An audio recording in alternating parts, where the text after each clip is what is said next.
What is up, everybody? Welcome to the Behind 863 podcast. This is episode 1. Wowee. Episode 1. It's dark in here. Doesn't this feel kind of weird? And kind of like, this feels like that 70s show. Like, feels when pretty it's intimate. Pans to each person. Yeah. Kinda, yeah, like we're at a nice dinner. Yeah. Yeah. Oh, we should have a camera right in the center that just whips around.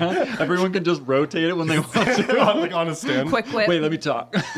Oh, what is it called? A Lazy Susan? Yeah. Yeah. We could make Yeah. that. We That'd be actually funny. bought a Lazy Susan for Kat's vlog, and we did that for a bit. Flex. Cool. All right, Flex fan. All right, It's so literally your idea. Already done it. this is Behind 863. This is all based around the Project 863 YouTube channel and the vlog series. Yeah. I'm sure you probably already know all of us, but let's go ahead and introduce ourselves. We'll do this every episode, even though it'll be a little weird. It's like, oh, I already know who you are. We'll start with you, Woods. Who are you? Like, what do you do with Project 863? My name is Woodland, or you can call me Woods, and or Woody, whatever is good. Woody. And yeah, so I'm prop designer, and I make the props, and then I'm talent, and You are pretty talented, yeah. I Yeah. help write. You do. Yep. Yeah. What? I help write. Oh, he helps write. Yeah. What did you think he said? You were thinking like R-I-G-H-T? I help, right? I help, right? You do help, Woods. You do. What are you I'm gonna do? helpful, right, guys? Right, guys? Right, guys? I help, right, guys? I'm helpful. All right, Yeah. Matt, So, who are my you? name is Matthias. I also help, right? I am a showrunner and director.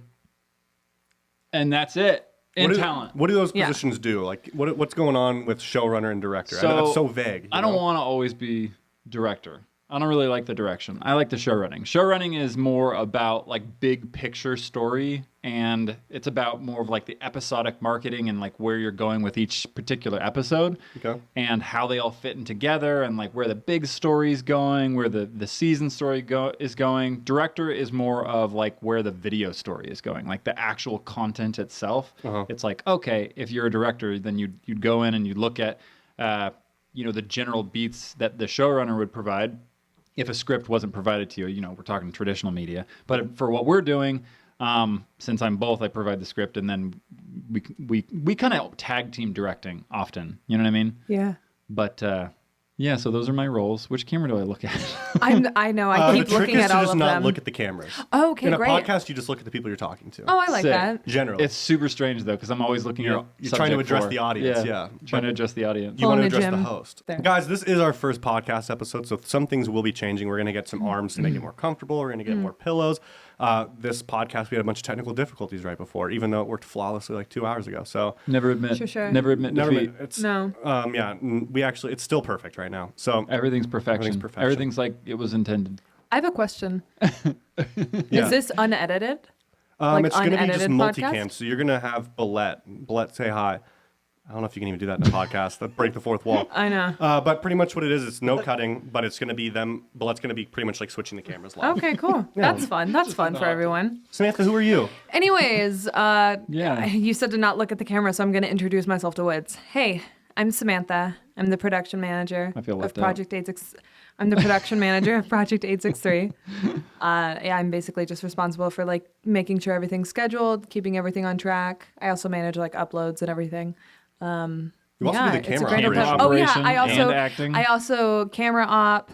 I'm also talent on the channel. Keep everybody on track. Nice. Solid. That's what I Yeah. do. Yeah. That was pretty sick. And then my name's Tanner. Who are I don't you? do anything for Project 863. That's not true. I don't really do anything for Project 8. I write. I help write. I'm in the writers' rooms and Yeah. brainstorming Yeah. stuff. But Behind Yeah. the scenes. other than that, I do Behind 863, which is what you're seeing here. Make sure you guys also go over to Spellbound Plus, the application. You'll have like Q&As if you guys go into the stories for each of these 3 people, where you can ask them specific questions about what they're doing, about the story, about their place in the story, and you'll get a lot of great answers and direct answers. And that's kind of what you're paying for with the premium subscription, is that connectivity, that closivity. Is that a word? Connectivity? Is that what he The said? inclusivity, the I don't know any other words that are like that. Yeah, it's a little access, bit of I a would smaller say. community. We're able to be a little bit more personable, and we're able to give you just like a behind the scenes look at things. Yeah. Yeah, it's fun. It's fun. Yeah, I like that. And you guys are having a huge influence on this podcast. So go over to the Behind 863 topic. in Spellbound Plus, and you guys can submit things for us to talk about. Things that you're curious about. It can be as vague as like, who is Hi5? It can be as like specific as Even like, though we're what not did gonna Woods answer that do? No, question. we're not going to answer that No one. spoilers. So No spoilers. please I was don't. use it as a topic. Please don't ask that question. Yeah. Okay, pretend we didn't say that. Yeah, we Yeah. didn't, that'll be a future. That'll be addressed in the future. Keep them on their toes. But you can ask really anything you want, and we'll address it as best as we can for your safety and our own. Well, that felt really smooth. Safety? Yeah. Well, Project 863 is a scary world. It is. You got to be safe inside it. That's true. And speaking of that, you guys were outside of it for like 3 months, right? So there was 3 months Yeah. between season 1 and the start of season 2. You people on YouTube are probably hearing this because we're not going to talk specifically about what season 2 and is happening in that in this section. But what happened in those 3 months for you guys? Like, what were you doing behind the scenes? Because we clearly weren't producing and uploading the content, but we were producing a lot of other things behind the scenes. Yeah. Well, let's start with what you, were you Woods. doing, Woods? Those 3 months off. Yeah, so we took that time to set up like a really nice workshop, one that would essentially have everything we needed, all the tools, all the equipment, all the machinery, in order to make a plethora and a variety of props. A cornucopia. One might say. A smorgasbord. Smorgasbord. So Smorgasbord that time was spent, grabbing all the machines and testing them and kind of getting a gauge of what's going to be like the most useful thing for us in terms of like creating a world through these objects, right?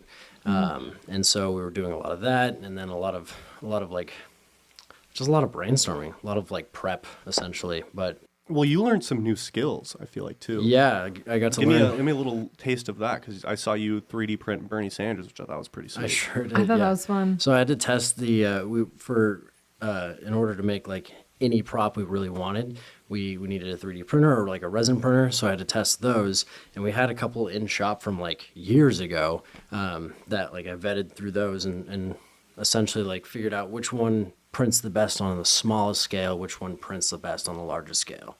And so with that, you get to like learn all the CAD designing, and that's like essentially going in and putting up, you're just making shapes, and then you make those shapes a little bit more specific, and and then you send it off. Yeah, pretty much. Yeah. That's how childbirth is made. And then you send it to the printer, and it prints. It's made. Don't even think about it, all right? I Sorry, continue. won't. And then you send it off to the printer, and it prints literally what you just designed, and that's been really, really fun because that opens up a lot of doors for what we can do in the future. Yeah, sweet. Yeah. So I also saw you like pouring cement. Like, you're doing a lot of different random things that I find quite fascinating. Like, is that what fulfills you? Is just doing like a bunch of these like strange Pouring cement. Yeah, well, he goes from pouring cement to like, if you guys like saw the Behind 863 like vlog we put out, like Woods is getting a pickaxe out and just digging holes. Like, you're kind of doing like what nobody else really wants to do, but then you're doing cool technical things as well, which I find fascinating. Like, you have the highest variety, I think, in terms of like what you do on a daily basis, physically at least, Yeah, it involves a bunch of creation and like sometimes it involves like on your feet thinking if you don't have anything prepped, but other times which could be fun and challenging, but when you have like maybe like an hour before shoot and like something's not working, you gotta like you gotta twist and adapt, pivot and adapt. But the more fulfilling part, I'd say, is probably is just like figuring out, okay, like I guess if I were to give you an example, like how do I put this object that's like an everyday object into our story so it's like not familiar but it like functions the same way. And so like there's a lot of imagination involved, a lot of like creativity and like processes, and then also the fulfilling part about that is like putting something, like conjuring something together essentially, right? Yeah. And like having it come together, and then that object could be like a key point, like a key driving point for the whole episode, Yeah. And it's based on like, what is that object, like what kind of vibe does that object give you? What is it for? So that's like a really, really fun process. And then the last fulfilling aspect would be just like learning a bunch of stuff and getting things under my belt and like saving them and utilizing them for later props. Yeah. Yeah. That's true. And, on the topic of even just learning something, I think that's what Matt's been doing for the last 3 months more than anything. He's pretty much changed a lot. Like, give me, give me like as best. Yeah, I mean, we've changed company names in the last 3 months.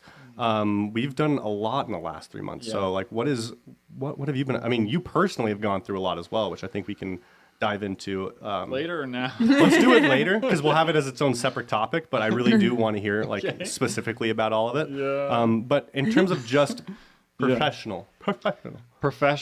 Yeah. So we took a break, and that was largely for me personally for health reasons, because basically I had gone to the dentist and I had taken this big health leave when we were all taking a break in between production, because now how we're going to situate things is every quarter we have a season, right? And after that quarter's over, we'll have a week gap where we all take a break, like the entire company, right? So we get 4 weeks off a year, hopefully. Obviously, we didn't last quarter because we didn't have production. So it was just, we were all taking breaks left and right, which was nice. Yeah. But so that week with the health didn't allow me to like nearly do anything to catch up for season 2. And then we were rushing things for season 2, and it was just like, you know what, this isn't working. And then more health complications. And I was like, okay, I think this is a sign. And so, like I said, like you said, we'll get into that later. But the big piece there was, how can we possibly utilize this break and take some time to make something different of what we're doing, right? Because in the past, Hi5 Studios had always been like this kind of like internal nightmare. Like there's great things, and like the videos were super fun to film, right? But outside of the videos, it was a little chaotic, right? Yeah. And too many things were happening, and I was wearing too many hats, and I never got into doing like the deep strategy work that a CEO should do. And so took a break to allow me to do a little bit more strategy work, to allow us to pivot in such a way that hopefully will, now that in season 2 is starting, we're going to be able to take that into, use that leverage, hopefully, because we have a lot of big bets. But some of those big bets were like the membership platform, like you guys are aware of it right now because you guys are watching this. This is like a premium perk. So thank you very much for supporting us. It means the world to us. Other big things are stabilizing like the internal side of the business, right? Of like figuring out how we're going to scale, figuring out how we're going to talk to each other, communicate, like assign responsibilities, delegate, things of that nature, hiring more people, figuring out how to scale basically, right? Yeah. And so those were the biggest pieces. And so one of those things was, okay, Hi5 Studios isn't like a really solid name for where we want to go, right? Hi5 Studios Incorporated didn't really work for this big picture vision of creating immersive worlds and stories and these compelling digital and physical spaces that we hope to make. It was like Hi5 Studios, right? Am I wrong here? Well, yeah, You know what I mean? and it also like never really had a meaning, right? Like other than you like high-fiving the camera at the end of videos. Yeah. But like I always remember hearing you say that you kind of just scrambled to pick a company name like as soon as you started hiring other people, and it was exactly. like, oh, I just need a company name. So that was it. So it didn't really like mean anything. Yeah, it was just the high five thing, which I'd stolen from PewDiePie's Brofist. You know what I mean? It's a great steal, by the way. Yeah. Most iconic thing is PewDiePie's Brofist on YouTube, right? But basically where the name Hi5 came from was because I was slapping the camera there, but I was hiring my first editor, and to do some sort of like, I don't know, tax thing, I had to like pick a company name, and like I was on the spot, and I'm like, okay, what's the only thing that my audience might recognize? And I was like, Hi5, I'll go with that. And then like threw together a logo that was like super quick and dirty. You know what I mean? And I've always not hated it. I've just never like been like, I don't know, wanting to like rep it. Yeah, I feel like you've constantly talked about like, oh, that might not be the name forever. Like even when I was only working here for like a year, I feel like I heard you mention that just every now and then, but nothing ever came of it. Yeah. But you always were kind of like, it might be the name, but Because I've never like YouTube content. Like we've had a lot of fun with it, right? Mm-hmm. You know, the challenges and the dope or nope and all the other things that we've done, right? The slime. Oh yeah. But like you do things for so long, right? And like you guys have to understand too. As long as you've been doing this at the studio, I've been doing it twice as long. Oh yeah. You know what I mean? So Did it's it like, on your own for so long. Yeah, for so long. So it's like if you're tired, you've been only shooting Dope or Nope for what? 2 months? 3 months? Yeah, well, I mean, even back when I was filming for Woods Vlogs or Hi5 and then Woods Vlogs, it was like it ran its course. Yeah. It ran its Yeah. course for sure because we're dealing with the sustainability thing. Yeah. You know, and that's very important, especially right now. Yeah. Mm-hmm. Right now, for sure. But I felt it for sure. Yeah, and that's the issue, right? And that's one of the things that I've always been passionate about story. Always been passionate about it. And that's one of the beautiful things about story too, is if you construct it appropriately, then it's new every time. You're doing something different every time, right? Yeah. I was kind of mentioning this on a Behind 863 video I shot today, but I was mentioning the fact that for season 1, when we were destroying the Apple II, it was cathartic. Oh yeah. It was so cathartic because it was just like, nice, we're not doing scenes in that little room anymore. Exactly. We never had to do any more of those text chat things. Yeah. Like it was like, okay, like that little chapter is done. Exactly. And that feels good. And that's what's crazy is that was only 3 months. Yeah. That was only 3 months of the year, 1 season. And it still was like, happy that's done. Yeah. You know, like what's next, right? Yeah, if I may add too, it Yeah. wasn't like, oh God, that's finally over. Yeah. It was like, nice. Like we wrapped that, Yeah. like, yes, a little bit tired of that story, Yeah. but also more so like, it was felt more of an accomplishment rather. Yeah. Exactly. It did. I think that's what had to I think that's the biggest change. I mean, this is exactly what you're saying too, but I think that Hi5 didn't have a goal. You know what I'm saying? Yeah. Like Yeah. Hi5 wasn't aiming anywhere, and I think that's why some people loved it, is it was like numbing, you know, because like you know exactly what you're getting every single episode. You know, like filming GG, like GG was fun when it was different, but it was the same for so long, and it just like got so tiring to where it's like, you know, like you love the people you're filming with and you care Yeah. about them, but it's like, dude, if I have to drive one more car across the map, I'm going to lose my mind, you know? Yeah, And it's and the audience sees it because they're like, dude, I love that because they identify with that. But like, I don't identify with Grand Theft Auto. Like, I don't like really even like that game. I've never even played it really outside of like GG. It's just kind of like, you know, it's like, this is what you do. This is what you go towards. Whereas like with what Spellbound Plus, well, what Spellbound's doing now, and then specifically like Project 863, is there's always like, that's something that you guys do an awesome job, I think, with writing, is you're always establishing another goal that you like have to get to. And so you kind of like find your way there. But then even after that, you're instantly thinking, okay, what's the next goal? You know what I'm saying? And like, even now, I mean, I don't even know how much you want to share on this, Matt, but Matt already really knows where a lot of this series is going, you know? Yeah. Yeah. And to have that makes it so much more refreshing within inside of that scope versus what we were doing with, you know, Hi5 Studios, which is like, okay, Dope or Nope is literally just like, how many times can we find 10 products that are strange? GG's, how many times can we do GTA and Minecraft? And then, you know, it's like, that was every single channel. Yeah. And it's like, and things just run their course. And then at that point, we're forcing ourselves to keep running the course. And then we were doing that for so long to no one's fault. It's just like, oh, we realize like this is missing something key, you know? Yeah, exactly. And that's the issue. And that's really the hard thing that every creator has on YouTube, right? Like, I don't personally know a creator, and I know a lot of YouTubers. I don't personally know a creator that hasn't struggled with, is this the rest of my life? Yeah. You know what I Oh, mean? Because yeah. it's like, here's the thing. It's not like, there's still a point where you're like, okay, if it is, fine.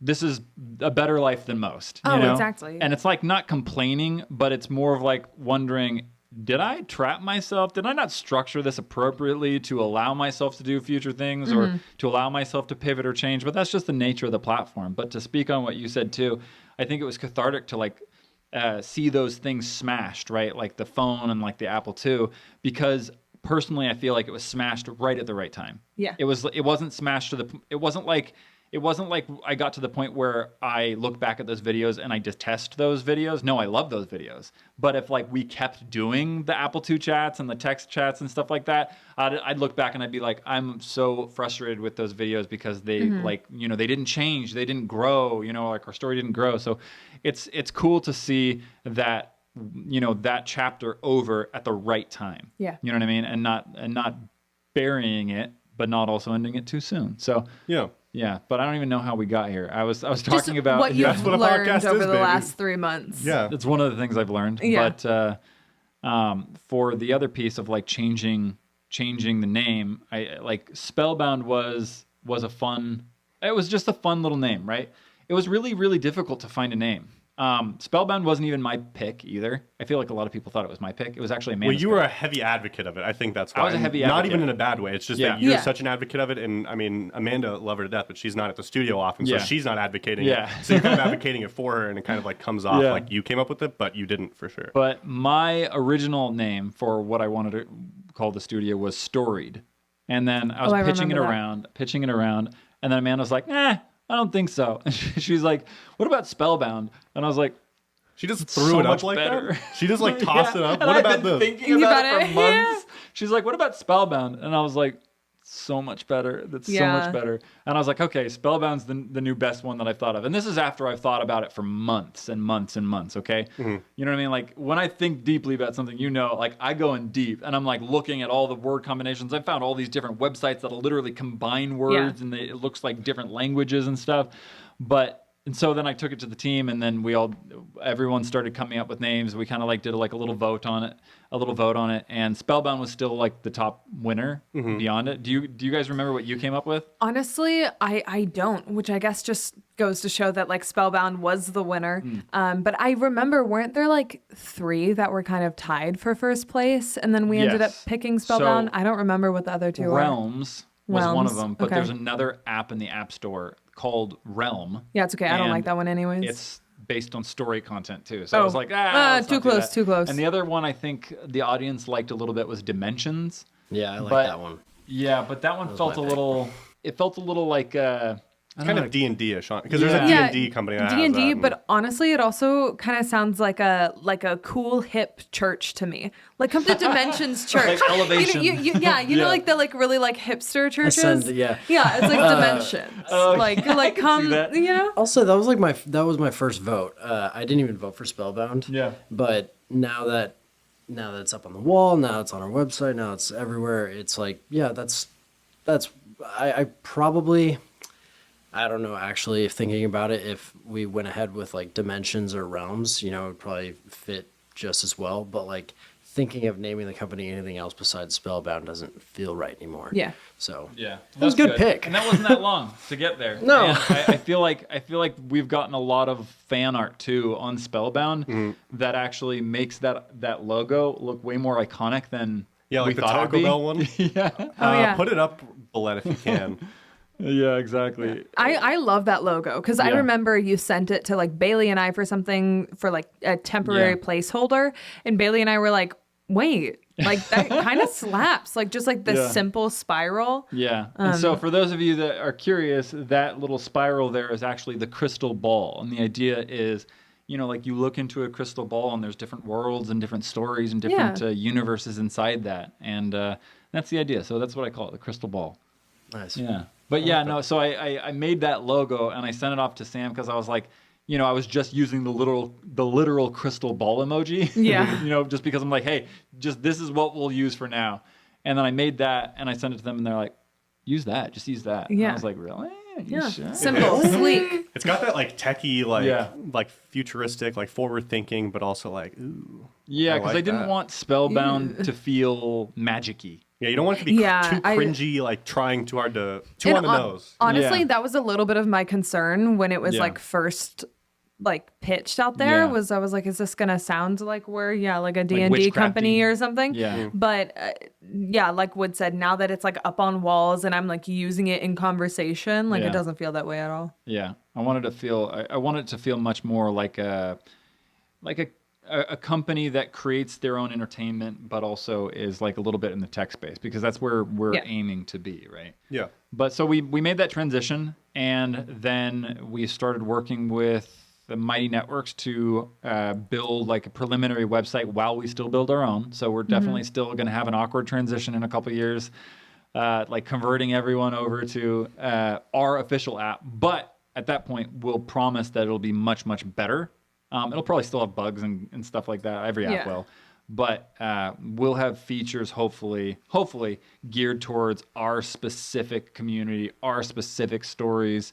And that's really where that's going. So we partner up with Mighty Networks. We launched, and about a week before season 2 started, that was fun. That was a big chaotic mess. There's a vlog showing a lot of how chaotic that mess Yeah, was too. man. But we'll spare you guys. You can watch the vlog. You can actually see it happen the day of. that was painful for sure. But look at us now, Yeah, look at us. Yeah, We're out of it, right? Still fixing stuff. yeah. Don't worry about it, guys. Everything's fixed. Everything's working just fine. So we didn't make the app, but we partnered with Mighty Networks, right? Mm-hmm. So in Mighty Networks' defense, I don't think they've ever had a community as engaged and as fanatic as our community, which is surprising because they have a lot of communities on, like, a bunch of different communities that use Mighty Networks as their, like, main community space. But we're the largest by far. Already? Yeah. Wow. Because I've kind of been like the point person for a lot of Mighty Networks communication, and I've just recently learned that like their largest community other than us is like 50,000 members. There's no way that's true. That can't be true. I hope that's not true. Didn't they say that they had bigger people on before? They told me. Well, and at the time, like when we... Oh, maybe they did? And then they left? No, what I'm saying is like when we first launched, that other community with 50,000 members was larger than ours on Mighty Networks. I thought... You know what I mean? Like a couple hundred thousand. I thought it was members. a couple 100,000 members. Oh, maybe I missed that conversation. I thought it was a couple 100,000. Maybe it doesn't really matter, but I mean, after our first 24 hours on Mighty Networks, we had like 50K almost. Yeah, at least over 50K. I think we should be at 100K members. We're almost at 100K. Yeah, by now. I think we've passed 90. Yeah, that's wild. But we have a lot of very engaging fans that really just ran into the website. It's wild. Thank you guys. By the way, not your fault. You guys are too strong. Too strong. Sam's strong. Yeah. So my turn. Yeah. What did you do? Oh, I did so much on that 3-month break. It was a lot. It was a lot of like projects to manage. I worked with Matt to help launch Spellbound Plus. Like I said, like I kind of became the meeting person to connect with Mighty Networks a lot, which was fun. A really big learning experience. Just meeting with people like outside of the company and like being in that position of like being the information like receiver and giver, like kind of the middleman there. I've never really been in a position like that before. So that was a big learning opportunity. But at the beginning of the 3-month break, my biggest projects were the sets, which was really exciting and really cool to see come together.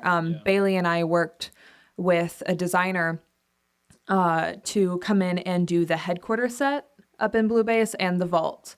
And it was another really big learning opportunity because it was our first time hiring a set designer, and we went through some highs and lows in that process of trying to find the right person, but we eventually did. And seeing that set come together, I think we knew was going to be such like a pivotal part of season 2, having a dedicated discussion space for Matt Woods and I, and matching the room to like the aesthetic of the channel. I think we all knew was going to be like really important. So that was one of the biggest projects of those 3 months. And then same thing with the vault, in story, it's been broken into so many times. We were like, okay, we need to give it a visual makeover to one kind of match the door that we installed in season 1, just like, so it's not just like a big white room with a brown desk and an office chair, like inside of the vault door. Like that just didn't work Looks aesthetically. Like an interrogation room, like you have like this giant door for a person to sit in there, and you just like. And that's the thing is like where we want to stray from now with Spellbound is like tired of the white walls and like the unfinished company look. Yeah. You know what I mean? I mean, that's true. Like we should fill all of our picture frames. You know what I mean? Or just not go in that base. Or just not. Well, it's in Blue Base too. Is it? Yeah, what picture frames? They're still up in the staircase. There's still a bunch of pictures that aren't filled in. Those are filled. No, they're just There are a couple that are still empty. I Really? promise you. I see them every day when I walk up to my office. Oh, but no one will film. That's the funny thing. Well, I mean, Everyone I will looks at take me it. like, when are we going to film? Like, you think I'm going to film? I'm not the guy who's going I to will take it into my own hands, and by that I mean I will delegate it to Bailey probably. But Bailey's going to film these. Bailey's gonna fill these. Bailey, the multi-purpose tool of the studio. Truly, no. I mean, legit she was does everything. she yeah. was such a vital help with like getting these sets done. Yeah. But yeah, so like the sets, the Spellbound Plus launch, like just a lot of project management was kind of my 3-month break. Yeah. Yeah. Yeah, you know what was really cool to see? What was really cool about the set was like what you said about like just like doing. Well, I don't know if you said this, but I thought about it. Woods doesn't listen. He's just spacing out while we're talking. Like something really refreshing to see about that done set, that like full set was that like it wasn't another 10-minute video set, you know, where Yeah. like, oh yeah, you Yeah. can see unfinished. Yeah. Like it's not an unfinished production. It's not like, okay, that's good enough. Like the viewers will get the theme of the video. Yeah. Like throw it in there. Let's do Let's it. go.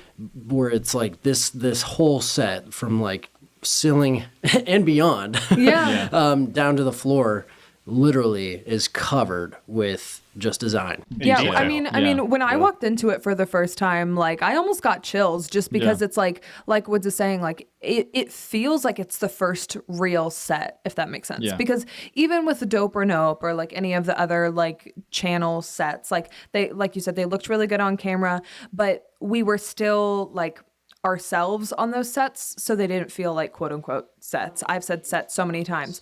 Yeah. But so walking into the headquarters, like it being a set based around a story, Yeah. just felt like, oh dude, like we could be like on a studio lot right now. You know what I mean? Yeah. Like it just felt so much more professional, and I think is really like indicative of where we're going as a company. That's what, yeah. I will say, like, I thought about this today, but I think that's like, when I watched the first episode of season 2, I watched it at Matt's house. I was like, this feels like a Netflix show. This is crazy. Like, the production step up is huge. Like, even though I know the first episode had a lot of, like, you know, it was a struggle to get out from your guys' Yeah. perspective. And, Yeah, there's- there's yeah. a lot of problems on your guys' end, like from the consumer side of it, where it's like, I don't really like, I don't do video notes. Like, I don't really like, you know, What? You're good. I'm like trying to think back. I was like, what was wrong with the first video? No, there was nothing's nothing wrong with wrong. the final video. It was Oh. it was the making of that was hard. Well, the smoke video? Yeah. Yeah. Okay. Notice how I don't remember things spaced week out. to week. You no, made it's me just think I was like, crazy. I was like, I know. No, we the just- way we do your so brain much. works, Sam, is that you drop negative things from the Oh, yeah. past, and I love it. I love yeah. that. You know what I Thank mean? you. Instead of holding on to it. Yeah, I'm just like, the video got wait, out. I what don't were the care. problems yesterday? I don't even remember. Yeah. I don't Forget the remember. problems. Forget the They problems. forget the problems, but yeah, you're right. That first That's video what I shoot was gonna say was a lot. about Sam too. As I realized, like Sam is like the positive person on set. Like Yeah. she'll like things will go totally haywire. Someone's gotta That's why do she's it. really good for the role that she's doing. Is like things will go totally haywire, and she'll just be like, all right, well we'll figure it out. And I'd be over here like, even today, nothing's going right here. I'm like, I'm gonna lose my mind. I'm gonna punch a hole in this wall, you know. And Sam's over here like having way bigger issues happen on set. Like it's like 1,000 degrees outside. She's like, we'll figure it out. You know, we don't even need water outside. It's fine. Water outside. It's okay, guys. But yeah, thanks. Netflix. It's like Netflix. Sorry, I cut you off your thank You're you. good. I mean, you I don't was get to saying say thank you. You don't for get to say thank you. Thank you. And a lot of the Appreciate fans say that the same thing too. Is they're like, put this show on Netflix, or what am I watching Netflix? Yeah. Quote from the fans. Direct but, quote. But like that's really encouraging to see as well. Is like I mean, no one just says, wow, what you're filming looks like Netflix, you know, like Yeah. about like a YouTube channel. We are the only people in the space, and I say we, you know, from my side of it. But I think like this is the only content like this on YouTube I've seen, except for YouTube Red. But even then, like YouTube I Red think our was, stuff is was better really than forced. stuff on YouTube Red. It wasn't doing the acquisition with the story. It was really just like, hey, YouTube read about a creator you really care about that's really big right now, Yeah. doing this one thing that we Yeah. really want him to niche into. Yeah. It's like we're the only ones really trying this, and it's like obviously very difficult. There's other creators that have definitely done story-related content on YouTube successfully. To the level that we're doing it with with like a big mega story that like literally is 4 years long. I don't know. I'd have to look more into it, but I know, for instance, like the Psycho series. That's a series that like happened like almost a decade ago. It started a decade ago. So I don't know if we're doing anything new. I think what we're trying to do is structure it in a way that's totally different, that is much more fantastical than just like a pure like dramatic circle issue. You know what I mean? But there's also other creators like, you see Chad Wall Clay and like what are some other creators like Chad? Rebecca. Rebecca Yeah. Zamolo. But those are, again, I don't think those are the same as what we're doing either. I don't. No, I don't think so at all. Those are more episodic Coco Melon kind of vibes, Yeah. where it's like Yeah. it's meant to get your attention, short burst. Like it's meant to just be clickable, and then whatever I happens mean, they're in their feed. successful. Oh, of super, course. yeah. Successful. Yeah, you can't They're deny killing that. it. But it's not like overarching big like narrative No. story. You know what I mean? And wouldn't you say that like their fans aren't as super involved as us? Like I don't know. They're involved. They're super involved. They do I mean, in rely. terms of like our writing process and things like that. Yeah, I don't know. In terms of like them literally being subject for and then being like able from like I think a standpoint accidentally of they are. from like a standpoint of numbers though, like they're able to like act as like a hive brain, and that like works really well with like how Yeah. we write, and, Sure. and staying in tune with like what the audience wants to see. I think like Yeah. super. I don't think it's as deeply designed. Yeah. I think that's the thing. When we're talking about our seasonal structure against our what I keep mentioning is our mega story structure, right? So we'll start with that. The mega story is basically the overarching story through the entire journey of our characters and where we'll end, right? Not where the world will end, but where our characters' journeys will end in this particular story, where our particular adventure will end, right? And so there's, if you're a film buff or a story buff or anything like that, there's basic story structure there, right? And you'll start with like a inciting incident. You'll have pinch points. You'll have midpoints and pinch points, and then faux climax and darkest hour and climax, all that kind of stuff, right? And you kind of have to pocket these things inside themselves. So we have this mega story that we've kind of designed, right? And yeah, so we definitely do know where the overarching story is going over the next 4 years, which is pretty cool. And then inside that, we have seasons, right? And these seasons have the identical structure, right? Same inciting incident and all that kind of stuff, right? And so we've structured it in a way that, like, say, for instance, season 1, you can look back at season 1 and see all those points a lot more clearly. It's harder to notice it while you're in it. You know what I mean? Rather than after you've watched it, right? Like after you watch a film, it's a lot easier to pick out where the beats are than while you're watching it. But when you start like writing yourself and really following like typical story structure, you can be watching a movie and be like, okay, in about 2 minutes we're gonna hit the point of no return. You know what I mean? And it's like boom, and then the story's gonna start. Or you can see immediately when you should leave the theater because the point of no return hasn't happened and you're 35 minutes in. Yeah. Leave the theater. Not with The your movie's time. not going anywhere. But where we're going is like deeply designing, even just on an episode basis too. But with the season, there's that same structure that we take the audience through that moral premise throughout the entire thing so that they grow with us, right? So that they're a character with us Yeah. and not just a passive viewer or a falsely active viewer, right? Because that's what I think is a little bit more reminiscent of, let's say, the other kind of content online, which is like, it's more of like a false activity, where it's like, Interesting. what do you think this, like, do you see anything in this video that'll help? It's like Dora the Explorer, Yes, right? It's yeah. like, yes, that. Okay, I heard you say that. You know what I mean? Like, or Yeah. assuming that people are going to take the bait of something. Like, we do that sometimes. We're like, there's no Sure. way someone's going to miss this beat, so let's just act like they've seen it already. But we try not to do that.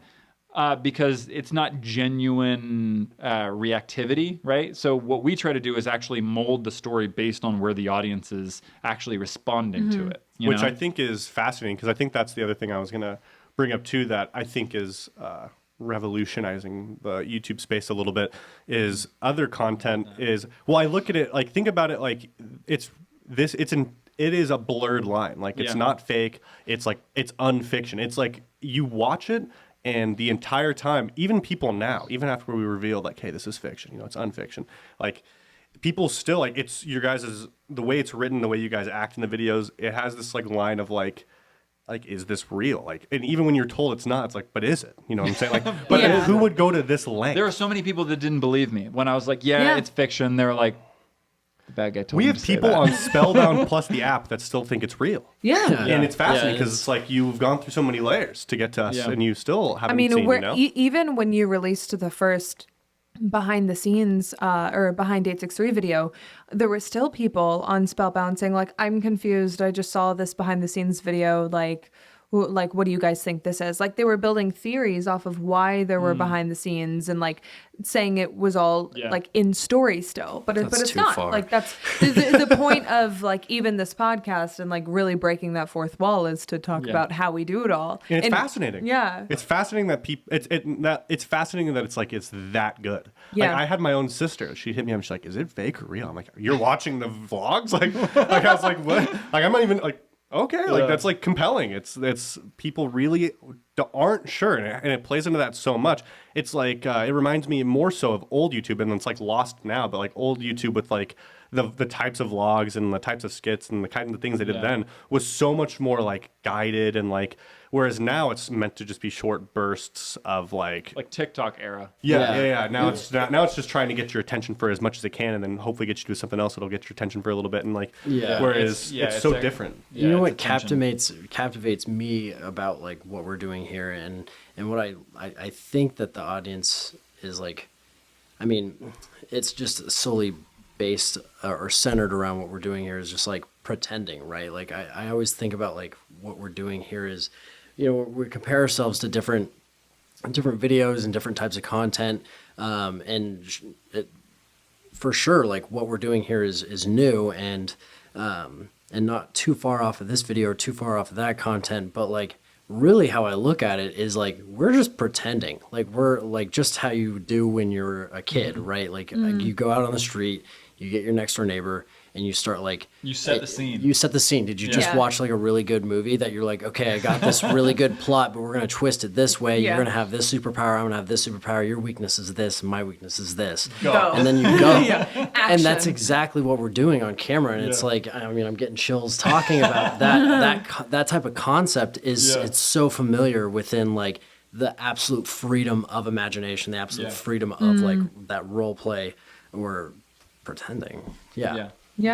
Definitely. But it doesn't feel that way, you know? And that's what's crazy. It never really feels like pretending. That's another interesting thing. But it does. That's what I'm saying. Is like to you, it does. I to think. me, But it to the does. audience, Sometimes it feels real. I Yeah. watched that first cut, and I didn't really, even when we were on set filming all of that, I didn't really like put the pieces together in my head. I was like, oh yeah, we're just filming. Yeah. Just filming. Like it's just another day of filming, and then you watch it all together, and you're like, whoa, this is like Yeah. compelling, bro. Like, like I kind of believe this, and I'm filming this. when I It's say weird. pretending, like, you know, obviously when you're pretending out on the street with your boys, you know you're pretending, but like it's different from like, you know, it's different from like acting. You know, when you're acting, I don't have a lot of Lines are experience given, acting, but lines are given. Even improv, there's like, I mean, that's more so what we're doing, but like the pretending part is like the freedom part is like there's structure still there, but your imagination is just like shot off. No, I agree. It's almost to me like the same exact scenario, except it's like imagine one's like a thug, you know, and one's like, oh, I'm gonna be a gangster, and like, but they actually fist fight, they actually brawl in the street, and you're like, this is kind of real. Like what's That's kind of happening? funny. Like, but we planned it.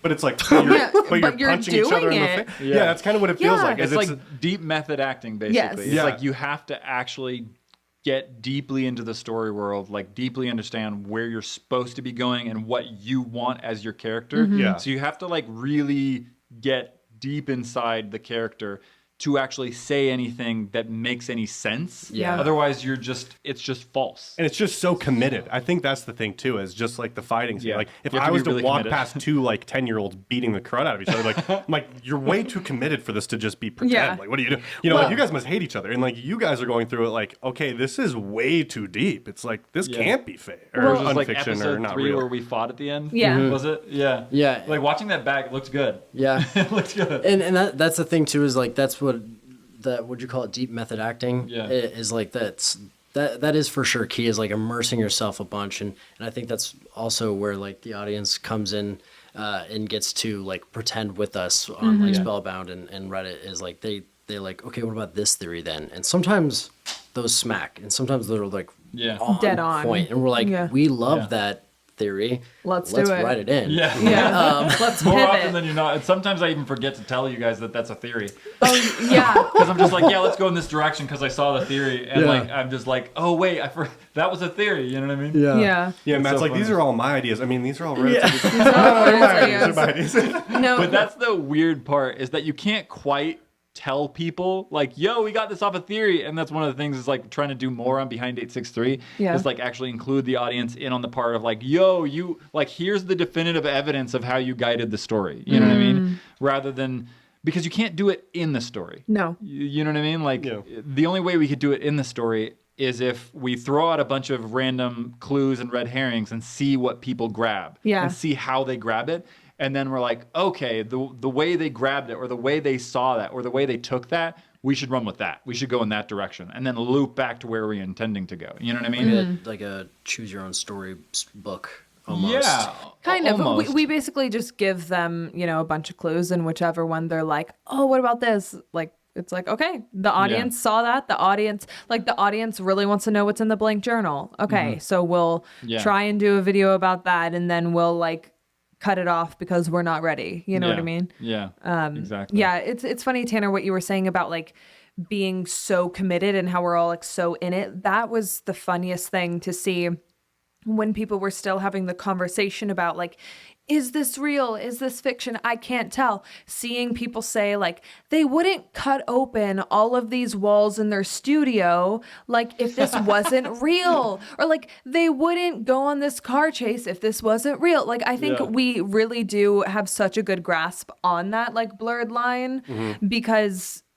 it is kind of real. If you look at all the stuff that we do, it is like, this is real. We found an office under our stairs. Like we found this computer under our stairs. Like it's there. We cut open all these holes in walls. Like we are intertwining committed. our reality with like a reality that's already happened. It's like mind It's like blowing. a car crash, dude. You just can't look away. Yeah. Whoa. Did you just call our content a car crash? It gives the same adrenaline rush. I imagine. I don't know. Sure. That's funny. Matt goes, Car crash. Yeah, car crash. She's like, how can we do that? New company name. Car crash. kind of like, what a thumbnail. Yeah.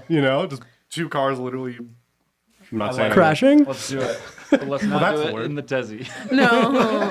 that would get clicks though. My production brain is like, don't make me look into that. Like, how do Sam, we crash you need to look two into cars? car crashes, okay? Okay. Oh no, you could do it. You could do it with movie magic easy.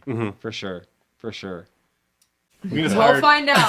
Season 3. Season 2, maybe. Maybe next episode, Sam. Next week.